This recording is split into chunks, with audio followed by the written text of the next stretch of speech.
Hey, friends. Okay, I'm going to just start with some truth. I had a completely different episode recorded for today. It was fully outlined, it was thought through. I had even sat down, recorded most of it, and I just was not feeling it. Technically, the words were okay. I felt like the topic was fine. It was going to be about decluttering. Something in me was just like, nah, that's not it. Not today. And for a minute, I almost didn't record anything for this week. I'm tired. I was like, I made a plan. That was not the plan. It's just not landing. I could just hear myself when I was recording. I just wasn't feeling it. If I don't use that, then I'm just gonna, I'm not gonna worry about it. But then I thought, what if this week's episode is just about that? It's about switching gears, going along with the flow, letting go of the plan, and doing something else when the plan isn't working. So, this is a shorter episode because I don't have an outline, I don't have a big takeaway, just a little reminder that it's okay to pivot.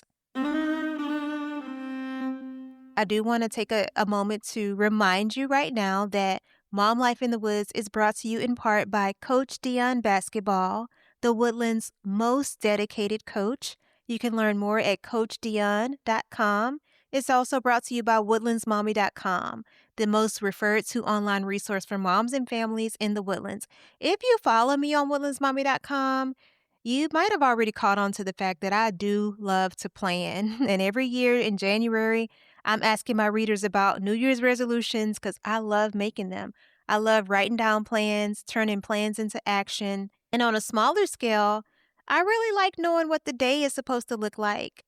I like knowing what the week is supposed to look like. I love lists. I like a tidy little row of little check boxes waiting to be marked off. But if you're a mom, especially if you homeschool or you work from home, or honestly, you just exist with other humans in your house, you know this.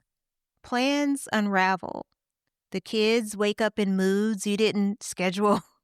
The errands take twice as long. There's traffic on College Park Drive. You're not getting from point A to point B quickly enough. School is suddenly canceled in Texas because the temperature has gotten below 32 degrees.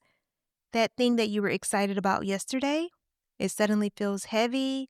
Maybe it's a creative project that sounded really good at first, but suddenly it's feeling uninspiring. And if you're not careful, the unraveling of the plan can unravel you. The whole day ruined because it's not going according to the outline that you had in your head. I know that's a little dramatic, but it's kind of true. There's a quote, I think it was Emerson. It was Thoreau. No, I think it was Emerson. It says, "A foolish consistency is the hobgoblin of little minds." Now, the full quote goes much deeper than what I'm about to say, and I know that. But you can look it up. I think it's Self-Reliance by Emerson. So that's an essay that's worthy of a read. But the way I've always received that line, "a foolish consistency, the hobgoblin of little minds," is this. You are allowed to change your mind. You are allowed to say something today and feel differently about that tomorrow. You're allowed to wake up and realize, actually, that's not what I want to do. We put so much pressure on ourselves to be consistent. We want to be consistent in our routines, in our opinions, in the bad times. And I definitely see the beauty of that. We want to be consistent in our productivity, if we have a business, our branding, our parenting. I told him it's going to be this way, and, I need to be consistent about it. But sometimes consistency turns into rigidity, and rigidity can be exhausting. So today, I just didn't want to force it. I didn't want to push out an episode that felt off just because I had already recorded it. It was easy. I think all I had left was to just kind of say my little closing and do some editing and push it out. But I didn't want to do that. I also didn't want to skip a week just because the original plan wasn't clicking. So here we are, switching gears. And honestly, it feels lighter. Maybe this is for the planner listening right now. Is that you? The one whose day already went sideways? Maybe you had a whole rhythm mapped out for the week and now somebody's crying, or the dishwasher broke, or the weather ruined an outdoor plan, or your own energy just kind of dipped. I don't know, but it doesn't have to ruin the whole day. You can make a new plan at 10:47 a.m. You can scrap the whole thing at 2:15 p.m. You can call it a reset. Move on. That's not failure. That's flexibility, and flexibility is a strength. This is not about being flaky or never following through, because that's not really a good quality to have either. This is about recognizing when something is not serving you in the moment. The outline, that recording, it's not working. The conversation feels forced.